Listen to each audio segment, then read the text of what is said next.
राजकुमार राव और वामिका गब्बी अभिनीत फिल्म भूल चूक माफ हाल ही में रिलीज हुई है और ये एक मजेदार टाइम लूप कॉमेडी ड्रामा है।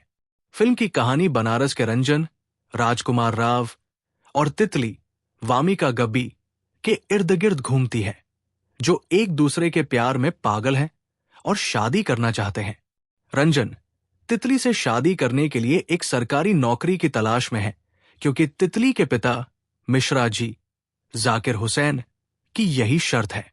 नौकरी पाने के लिए रंजन भगवान शिव से एक मन्नत मांगता है कि अगर उसे सरकारी नौकरी मिल गई तो वो एक नेक काम करेगा।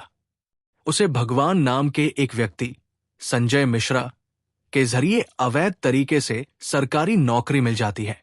फिल्म का मुख्य ट्विस्ट तब आता है जब रंजन हल्दी के दिन उठता है और पाता है कि वो उसी दिन को बार बार जी रहा है। वो एक टाइम लूप में फंस गया है। उसे जल्द ही पता चलता है कि ये उसकी अधूरी मन्नत के कारण हो रहा है। उसे इस टाइम लूप से बाहर निकलने के लिए एक नेक काम करना होगा। रंजन कई तरह के नेक काम करने की कोशिश करता है। गरीबों को खाना खिलाता है, दान देता है, यहां तक कि गाय को भी खिलाता है, लेकिन कुछ भी काम नहीं करता और वो बार बार अपने हल्दी के दिन पर ही फंसा रहता है। आखिरकार वो हताश होकर आत्महत्या करने का फैसला करता है।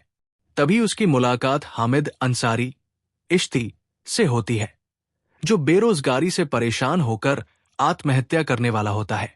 रंजन को पता चलता है कि हामिद अंसारी वही व्यक्ति है जिसकी नौकरी उसे रिश्वत देकर गलत तरीके से मिली थी। अब रंजन को समझ आता है कि उसका नेक काम हामिद को उसकी नौकरी वापस दिलाना है, लेकिन ऐसा करने से उसकी शादी टूट सकती है और तितली भी उससे दूर हो सकती है। फिल्म में कॉमेडी और ड्रामा तब और बढ़ जाता है जब रंजन इस अजीब स्थिति से निकलने के लिए संघर्ष करता है। वो अपने परिवार और तितली के परिवार को भी इस अजीब से दिन में फंसा हुआ पाता है। उसे बार बार वही पुरानी बातें सुननी पड़ती है और वही घटनाएं घटित होती है। रंजन धीरे धीरे हामिद अंसारी के संघर्षों को समझता है और ये भी जानता है कि हामिद अपने गांव में बिजली और पानी जैसी मूलभूत सुविधाएं लाने के लिए ये सरकारी नौकरी चाहता है। आखिरकार रंजन सही काम करने का फैसला करता है और अपनी नौकरी हामिद को वापस कर देता है। यह फैसला रंजन और तितली की शादी में बाधा डालता है और उसे अपने परिवार और तितली से काफी आलोचना भी झेलनी पड़ती है।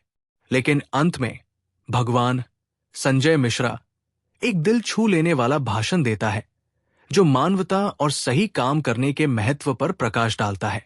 वो रंजन के फैसले का समर्थन करता है, जिससे कहानी एक भावनात्मक और संतोषजनक मोड़ लेती है। भूल चूक माफ एक ऐसी कहानी है जो हास्य के साथ साथ ईमानदारी, करुणा और कर्म के महत्व का संदेश देती है। राजकुमार राव ने रंजन के किरदार को बखूबी निभाया है, जो एक छोटे शहर का लड़का है और प्यार, किस्मत और सही काम करने के बीच फंसा हुआ है। फिल्म बनारस के रंगीन माहौल में सेट है, जो कहानी को और भी आकर्षक बनाती है।